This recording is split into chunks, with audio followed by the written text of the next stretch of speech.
This video is brought to you by the Paladin Learn History app. London doesn't just grow, it devours its own past to feed its future. Every time you step onto a curb in the city of London, you are standing on a lid. Beneath your designer shoes and the buzzing vibration of the tube, there are layers of clotted history deep underground, composed of ash, bone, leather, and broken pottery. London is a vertical graveyard of ambition. For 2,000 years, this patch of tidal mud has been burned, buried, and broken, yet it has a strange gravitational pull that refuses to let go. It is a city that has spent its entire existence trying to kill its inhabitants through plague, fire, and war. And yet, we keep coming back to the water. We keep building on top of the ghosts. If we want to understand the meat of this place, we have to ignore the postcards. We have to look at the Thames. It is a grey, churning, cold-blooded artery. Long before the first stone was laid, this was a wasteland. A maze of marshy islands, thick with fog and the smell of salt and rotting reeds. No local tribe wanted to live here. It was too exposed, too wet, too difficult. It was a blank space on the map until a group of Roman engineers looked at the low-lying hills on the north bank Ludgate and Cornhill and saw a gateway. They didn't see a landscape, they saw a logistical hub. Imagine the scene nearly 2 millennia ago. The Roman military machine has landed on the coast, and they are pushing into the heart of a strange, wet island. They reach a point where the river narrows just enough to be conquered by timber, but stays deep enough for the heavy, deep-bellied grain ships from the Mediterranean to dock. This is the moment London is born. It isn't a holy site or a royal capital, it's a startup. They drive the first oak piles massive, square-hewn trunks of Kentish wood into the riverbed. This is the first London Bridge. Almost immediately, a settlement called Londinium starts screaming into life. It's a frontier bazaar. You walk the streets, and you don't hear British voices. You hear the sharp, nasal Latin of the soldiers, the Aramaic of Syrian spice traders, and the dialects of North African merchants. It was a cosmopolitan fever dream dropped into a swamp. They built a massive stone forum that could hold thousands, and they built luxury villas with underfloor heating, while the rest of the island was living in roundhouses. But the locals didn't want the civilization the Romans were selling.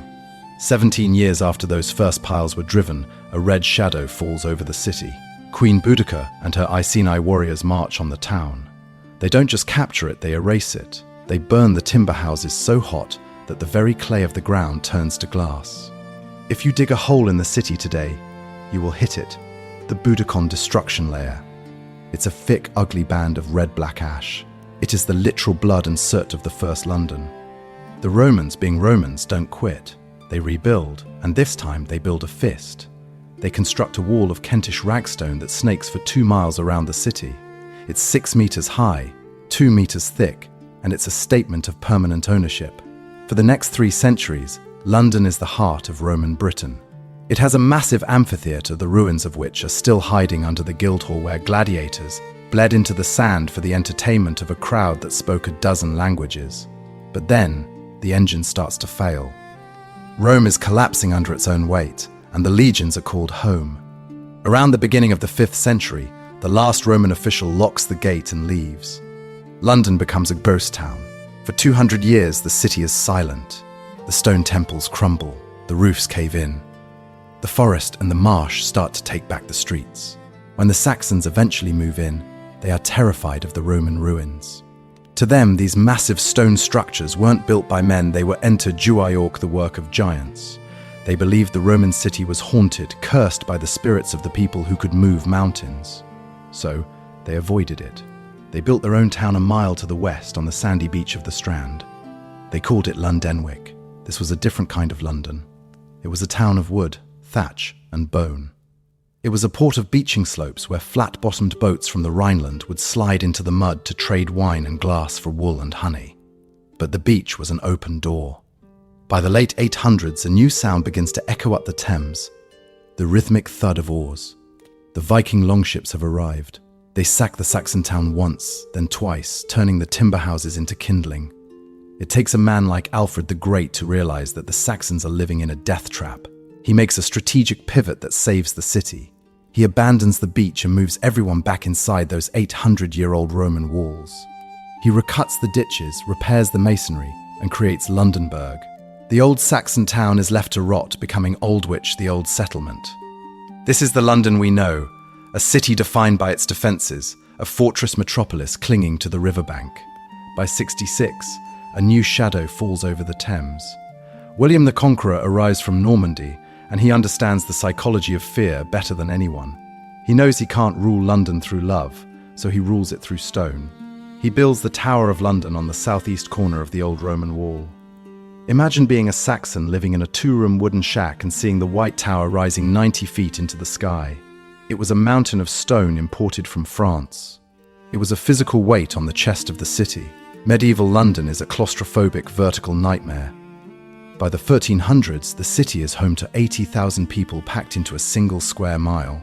The streets are so narrow that the upper stories of the houses, the jetties, lean out so far they almost touch their neighbours across the street. You walk in a perpetual twilight, even at noon. The ground is a thick soup of animal waste, rotting straw and household filth. And then there is the bridge. The old stone London Bridge, finished in the early 1200s, was the eighth wonder of the world. It rested on 19 stone arches, and it was a city in itself. It was crowded with shops, houses, and a massive chapel. Because the arches were so narrow, they acted like a dam, turning the Thames into a roaring cataract. Shooting the bridge in a boat was a suicidal sport. And at the southern gate, the severed heads of traitors were displayed on iron spikes, their hair blowing in the wind, a grim greeting to anyone coming from the south. But in 1348, the ships bring something that no wall or bridge can stop: the Black Death. It arrived in a box of cloth from the east, and within months, the city fell silent. No church bells rang because there were no priests left to ring them. Half of London's population was dead within 2 years. You could walk down the street and see "God have mercy on us" scrawled in red chalk on every third door. The city became a hollow shell, but it survived. It always survives. It took 300 years for the population to fully rebound, but when it did, it entered the most vibrant and dangerous era of its life, the age of Shakespeare and the Tudors. By the late 1500s, London is the cultural engine of Europe. Henry VIII had broken with Rome and seized the massive monastic estates, triggering the first real estate boom. The city is bursting at the seams. Across the river on the south bank, in the Liberties where the city's laws don't apply, you have the Globe Theatre, the bear-baiting pits, and the taverns. It is a world of incredible intellectual energy and total physical filth.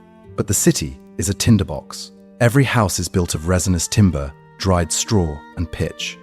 In September 1666, the bill for centuries of crowded wooden construction finally comes due. It starts in a small bakery on Pudding Lane. A hot, dry summer and a gale-force wind turn a tiny kitchen fire into a firestorm. For 4 days, London is a roaring furnace. The heat is so intense that the heavy stone walls of Old St. Paul's Cathedral literally explode. The lead on the roof melts and runs down the street in a silver river. 13,000 houses vanish. 87 churches are erased. People think this is the end. Christopher Wren tries to redesign London with wide, rational boulevards, but the city won't have it. The merchants want their property lines respected. They want to build now. So, London keeps its winding, chaotic medieval street plan, but it rebuilds in brick and stone. This is the birth of the modern London skyline, a city of stone churches and brick tenements, a city that finally decided to stop burning. The 18th century turns London into the Bank of the world. The coffee houses of the city become the first stock exchanges and insurance markets. Wealth from every corner of the empire, sugar from the Caribbean, tea from India, silk from China pours into the docks. By the 1800s, London is the first city in history to reach 1 million people since ancient Rome. But there's a cost. By the 1850s, London is choking on its own waste. The Thames, the river that gave the city life, has become a giant, open sewer. In 1858, the Great Stink happens. The heat is so bad that the smell of the river forces Parliament to drape the windows in lime-soaked sheets just to breathe. It takes a crisis to trigger a miracle.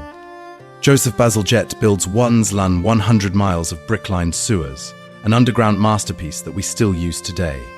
He literally gave the city a set of intestines, saving it from cholera and typhoid. The 20th century brings the ultimate test, the Blitz.